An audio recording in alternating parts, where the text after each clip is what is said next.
This is Democracy Now!, democracynow.org. We are breaking with convention. I'm Amy Goodman. We begin today's show in Kenosha, Wisconsin. The Justice Department says it's launching an independent investigation into the police shooting of unarmed black man Jacob Blake, whose shooter was identified Wednesday for the first time as white Kenosha police officer Rustin Sheskey. Sheskey shot Blake in the back 7 times at point-blank range as he was getting into his car on Sunday, his 3 children, aged 3, 5, and 6, in the car. He has been left paralyzed from the waist down. Sheskey's been placed on paid administrative leave and has not been charged with a crime. The shooting sparked massive protests across the country and in Kenosha, where a white teenager opened fire on Black Lives Matter protesters Tuesday, killing 2 people. 17-year-old Kyle Rittenhouse, a self-declared militia member and avid Trump supporter who was spotted front row at one of President Trump's rallies in January, was apprehended in Antioch, Illinois, Wednesday after fleeing the state. He's been charged with murder. On social media, Kyle Rittenhouse posted frequently in support of the pro-police Blue Lives Matter movement, posed with guns, and appeared in a photo when he was just 15 years old wearing a police uniform as part of a public safety cadet program. The shooting victims have been named as 26-year-old Anthony Huber and 36-year-old Joseph Rosenbaum. Eyewitness videos of Rittenhouse's Tuesday night rampage show a shooter with a long gun falling to the ground and shooting into a crowd as protesters attempt to disarm him. Later videos show police then allowed Rittenhouse to leave the scene even as people attempted to identify him as the shooter. This is independent videographer Brendan Gutenschwager speaking on CNN. Got up and proceeded to walk towards the line of police that were there in the Bearcat and a couple vehicles. And he basically just walked right up to them with the gun still out in front of him and spoke with them for a few seconds. I couldn't make out what he said. I know that after a few seconds, the cops were not happy with him standing that close. He was literally right outside of the cop car's doors, which prior to that, for the past 2 hours leading up to that, anybody that got that close was getting fired at with tear gas or pepper bullets or, something like that. And he just basically talked to them. They told him to step away from the vehicle, and he continued walking and took off, basically. This all comes as damning video from earlier in the night show Kenosha police offering armed vigilantes to water, as well as supportive words.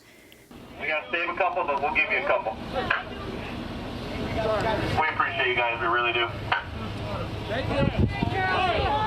We appreciate you guys. We really do, the police said. At a news conference Wednesday, Kenosha Police Chief Dan Miskinis blamed protesters for the deadly shooting. The curfew's in place to protect.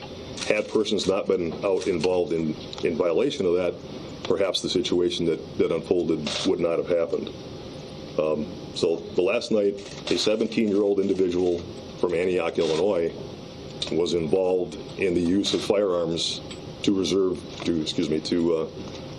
whatever conflict was in place. The result of it was 2 people are dead.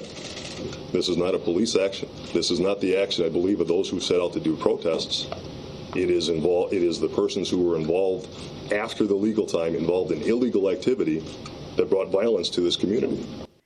This all comes as the Republican National Convention wrapped its 3rd night with Vice President Mike Pence calling for law and order in the streets of American cities. And President Trump tweeted Wednesday he was sending the National Guard to Kenosha. Well, for more, we go to Milwaukee, Wisconsin, where we're joined by State Representative David Bowen. He was in Kenosha for the protests. Welcome to Democracy Now! It's great to have you with us.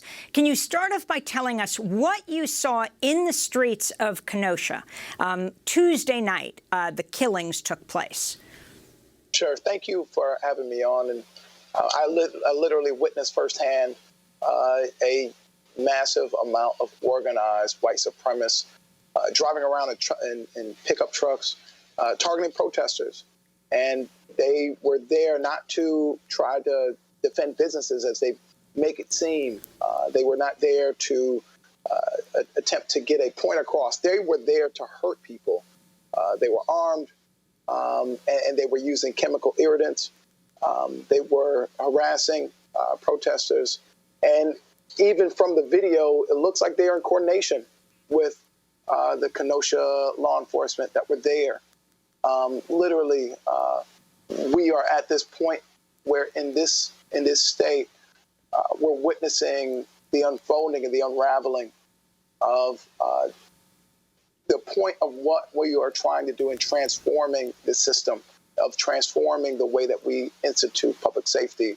And this is Exhibit A and Exhibit B of why we need to transform law enforcement and public safety in Wisconsin and in this country for sure. People are not in this position of advocating for changing the system only to be harassed and surveillance and targeted. They are in this position because they are tired of witnessing that we will end up with a future that is the status quo, and law enforcement have shown that they are more tied to defending the status quo rather than accepting change. Lawmakers that I'm trying to work with in the state capitol are refusing to hear the pleas for change from people. They would rather try to blame and point the finger of why these things are happening after the fact. People are focused on really instituting change right now.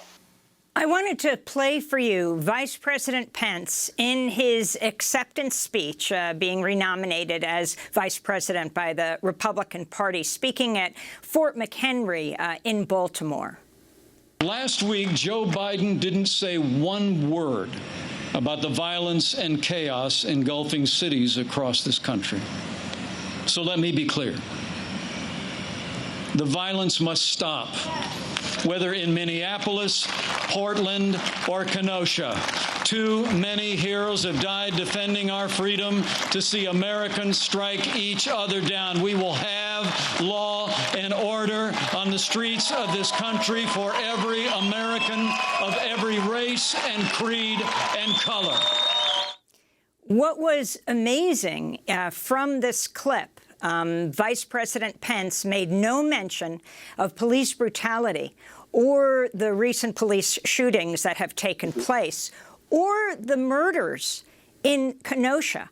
What he did do is talk about a security guard, this horrific murder in Oakland, California, of the federal security officer David Patrick Underwood, and he introduced his relative in the audience, but failed to mention that Underwood was killed by an Air Force staff sergeant with ties to the far-right Boogaloo movement.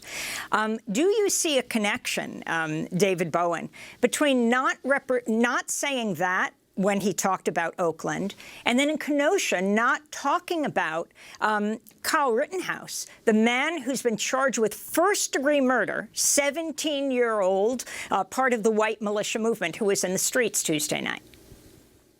And yeah, this is exactly what we are seeing here in Wisconsin. When you are not willing to call out police and state-sanctioned violence, you're using your silence to co-sign and give a message to these white supremacists that they can go around attacking people. And you are not about law and order, Vice President Mike Pence. You are welcoming that violence. You are co-signing that violence.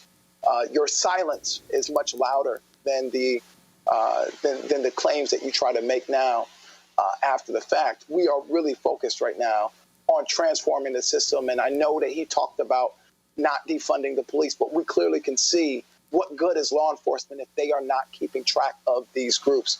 This identified shooter came across for this active shooter situation. This was a mass shooting.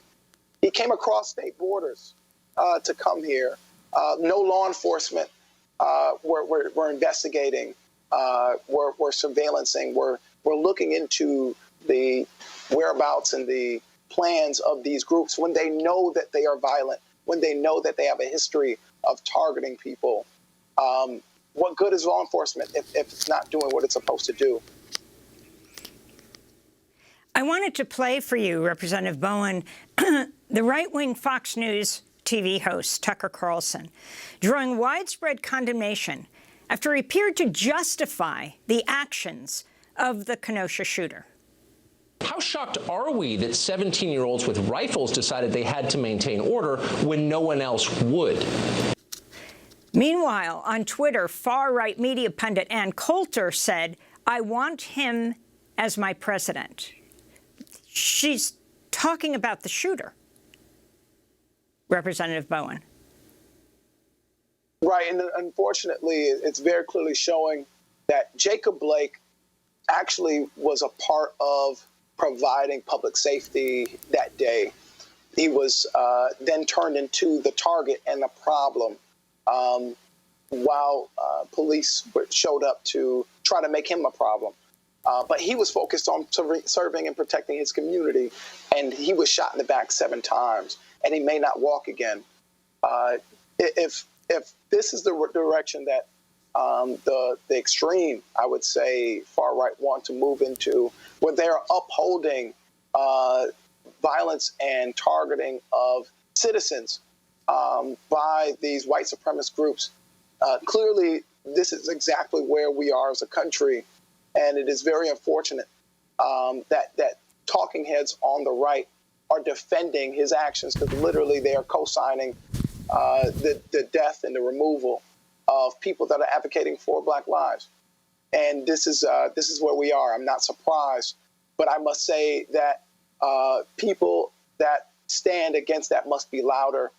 They must be more involved. They must be more engaged, and we cannot accept that. We must get out and make that change in every aspect of the spectrum of change, whether that's voting, whether that's being involved on the streets, whether that is fighting back. We cannot allow them to win this. We must be able to make sure that we are transforming the system that they love, that they benefit from. They want to ensure that things stay the same. They want the status quo to continue, to be allowed to remove Black bodies from spaces where they feel like that they don't belong. And that is the system that we are tearing down, and we are rebuilding with a new system that will be accountable to Black and brown people, that will be accountable to the communities that they serve. I wanted to turn to the shooter, Kyle Rittenhouse, speaking in Kenosha during the protest right before the shooting in a video that was posted on Twitter as he holds this long gun. He says he and other militia members don't have non-lethal weapons and are there to defend property. He's speaking to the far-right media outlet, the Daily Caller. We're protecting from the citizens, and I just got pepper sprayed by a person in the crowd. So you had non-lethal, but you didn't respond. We don't have non-lethal. So you guys are full on ready to defend the property? Yes, we are. Not clear, actually, who he was talking to in that video, but that is Kyle Rittenhouse. Your response, Representative Bowen. Well, first off, whenever you have a situation where a 17-year-old is crossing state lines, it's illegal for a 17-year-old to even have an assault weapon, an assault rifle. To that degree, we have a problem. And, I think the biggest thing that I can sense right now is for this false claim that there was a defense of property. You don't walk around shooting people away from the property that you supposedly were there to defend, this tire shop that has ties to this white supremacist movement. But it's very clear that they were on a hunting spree. This was not the defense of property. And we should be very clear about that. I remember when I first got involved in social change, I went to a KKK rally right here in Milwaukee at the age of about 14 years old. And we were a part of the opposition to the KKK, to making sure that they knew that they could not come to this rally, they could not come to the city and try to spread their hateful views and would not find the opposition there. And I remember seeing children with folks that came with the KKK and thinking about how they would take their views and grow up with them. And this is exactly what I'm seeing right now. He's 17 years old. He believes in these white supremacist views, and he's using it lethally. He's using it to hurt other people and he's not even being held accountable for it. He's being handed water. He's being given the Dylann Roof treatment of, you get treated well, you get acclimated after you literally take people's lives. And this is a horrible direction for our country to move into. And the leaders and the silence by those on the right to be able to co-sign this is very dangerous. And it shows that we have we need to hold them accountable even more to stop this fascism that we're seeing in our country. And, of course, Dylann Roof, the murderer of 9 parishioners and their pastor at the Mother Emanuel Church in Charleston, was picked up by police and then taken to Burger King for lunch. If you could talk about what's going to happen to the police officer. It has been quite astounding that day after day we heard nothing from Wisconsin authorities or the local police department talking about what had happened, identifying the white police officer, Wisc, who shot 7 times point-blank range into the back of Jacob Blake. And by the way, for people to know, in reading various Instagram, Facebook entries, it looks like Jacob Blake's grandfather is the minister, the pastor, the civil rights leader from Chicago by the same name, Jacob Blake, who led a movement there around desegregating housing at the time of Dr. King being shot in Chicago. This, I believe, is his grandson. But the fact that Jacob Blake now lies in a hospital, paralyzed from the waist down, undergoing one operation after another, we first heard Officer Wisc's name yesterday in the news conference that the Attorney General, the sheriff, held. And we understood that there's 2 investigations going on. Apparently, the Department of Justice has opened one, and the Wisconsin Attorney General, because that's the law now after a previous police murder of a young man. And it says that if in Kenosha a police officer kills someone, that it must be independently investigated. But then the Kenosha County DA said that he will be the one to decide, once the investigation is done, if there is enough evidence there to bring charges. Is that right? So the Attorney General does he then prosecute the case? That is correct, and that's why state law needs to be changed so that there can be special prosecutors selected to handle this. For the Kenosha DA to be able to then handle charges after an independent body does the investigation, there should be an independent prosecutor. So unfortunately, that law has not been passed yet. It is one of the laws that have been proposed in the past, and I'm sure that you'll see more of that in the future. But it's very clear that the Kenosha DA does get the chance to make the decision on prosecuting the same way that we've seen other cases. But we've seen too many times where the prosecutor does not step up to really hold law enforcement officials accountable, especially when they work closely with them. Your response, we're about to talk about this unprecedented sports action that's taking place in professional sports all over the country. You're from Milwaukee, Representative David Bowen, the Bucks and the Brewers. Talk about the significance of them refusing to play. Well, first off, activism is in the lifeblood of Milwaukee. It comes in our history. We have the longest youth march in U.S. history at 200 days. And that was during the civil rights movement and fair housing fight. The fact that we have amazing athletes that play for our local teams that are willing to really stand up and fight for our community and fight for change literally shows you the difference in where we come from, the difference in how we are all tied together. Whether you make millions of dollars and you're an athlete or you're a working class person right here in the city of Milwaukee, we are all tied together. And I'm so proud to be a Bucks fan. I'm so proud to be able to stand with individuals, even in the athletic and sports world that are saying we need change, and we are going to use our platforms to do it too. We're going to use our jobs, our livelihoods to fight for it too. And that's exactly what we need to see. If we don't get it, we will shut it down. And that is exactly what they did, and I'm proud of them.